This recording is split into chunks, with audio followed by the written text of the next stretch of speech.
Now, this is the thing when it comes to servant leadership. We got to understand this. It begins with you serving the Lord. I said, it begins with you serving the Lord. And when you really start to serve the Lord, one thing that I've experienced is it shifts our paradigm and how we understand things. Because naturally, we can covet the position of a president. We want the title. We want this, but that is from a top-down perspective. Now, there is places for top-down. If you're making a budget cut, sometimes you got to make a leadership call. But what that does is it does not grow those who are following you. It belittles what they have. It belittles their potential. And then sooner or later, they're not going to want to be there because it's a top-down model. But in the kingdom of God, he says it like this. Jesus said that the Gentiles lead like this, a top-down. They covet the position. They want the seat of honor. But he said, he turned to his disciples and he said, not so with you. You are not to do this. He said, if you want to be great in my kingdom, you must become a servant. So we must be willing to take the bottom seat and be invited up. And notice how this is a paradigm that allows growth to happen. You're thinking like this, you're just little right here. But when we come here, we have now room to grow. So there's a few things that serving the Lord does for us. There's a few things that serving the Lord does for us. Number one, it is going to teach you how to come under leadership. It's going to teach you how to come under. We want the position. We want to rule over, but in order to qualify you to come over, you got to come under. And you think about life and how that works in general. We're not born as adults. We're born as small babies, as infants. We're not Benjamin Button, born backwards, right? We're born as infants. And through that time, we learn. And the first thing that he gives us is parents. And he gives us authority figures that we have to learn how to listen and obey. Ooh, that irks the flesh sometimes. Because we have a desire in us to have rulership. God put it there. But there's an order and a way on how to go about this. Right? He says first we got to come under leadership. And when we're serving the Lord is the first Lord over our lives. He is the Lord over our lives. And this is the thing, when I'm serving the Lord, I have to know how to, one, humble myself. There's something to be said about humility. What does that word mean, humility? It actually means that you don't think so highly of yourself than you ought to think, or too lowly of yourself. You're sober-minded. In other words, you're not too good for that job, or you're not too bad for that job. Are you even willing to go and do the job that nobody else wants to do? Are you willing to be that shepherd boy like David was, shepherd, being a shepherd over his father's sheep? Nobody saw him. Nobody saw him, but God saw him in the secret. And that's actually what qualified him to be king over Israel. Because he came under before he could rule over. And even when he was under bad leadership, under Saul's leadership, he still reverenced and respected the king. There's something about being humble before the Lord. And really, we call that self-actualization, where you realize what you're capable of and what you're not capable of. And it's so important for us to have a good self-actualization about ourselves. Because guess what? You think you're all that, but sometimes, we really ain't. We really ain't all of that. But it makes me realize that, one, I need God and I need people. I need God and I need people. I need people. God has given different people different types of strength and skills that I know that I don't have. But in order for us to grow and work together, we're coming together in collaboration. And we can get there together. Y'all here with me this morning? But then he says to humble ourselves, but we also learn how to serve with gladness. That's talking about your attitude. How many know that attitude is everything? I said, your attitude is everything. You know, I do part-time in sales, and I realize that if I carry a good attitude, that's going to affect the whole exchange. Customers come up with a bad attitude. Hey, I don't like that. You know, da-da-da-da-da. And they're frustrated. They're emotionally charged, but it's important for you to keep a good attitude. Because it is my job to keep a steady attitude so now I can calm you down. Because your charge, your whatever it is not working for you. You came on with a bad attitude. And I tell people, their attitude does not have to affect you. I don't have to take on your bad attitude. That's on you, boo-boo. That's on you, dude. You making yourself look like an idiot because you're coming in huffing and puffing.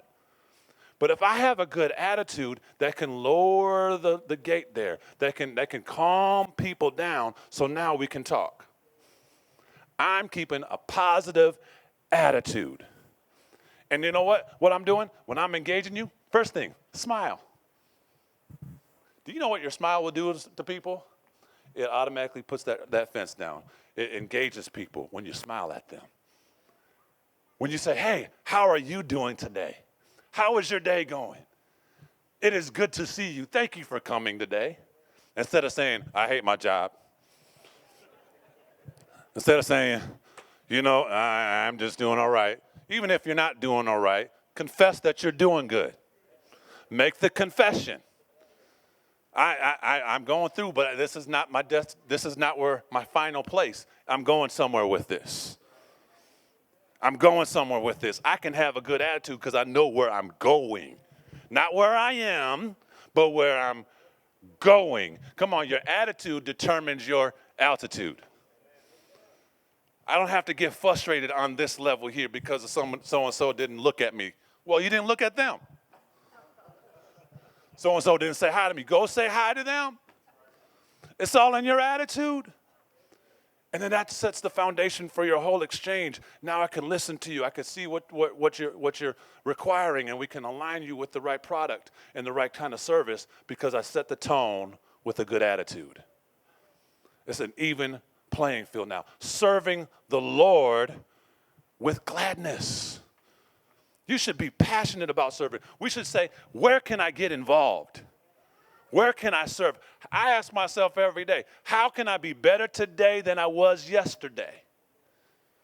I got to serve the Lord with gladness. I get to serve people. I don't have to. Get rid of have to. I get to. I get to go the extra mile. I get to do this. It is a pleasure and a privilege to be able to do this. I get to have a positive attitude. But then also with serving the Lord, you're learning godly principles and values. Godly principles and values. Now, what are principles? Principles are laws that God has put in place. And guess what? These laws are applicable for the just and the unjust alike. There are people who you know they don't serve the Lord, but they figured out the laws. They figured out the laws of sowing and reaping. They figured out the laws of excellence. They figured out the laws. They figured out these laws, and they're working these laws. That's why they can be financially wealthy and wealthy in other areas where you're looking at them like they don't serve the Lord. Why are they well off? Because they're obeying the laws.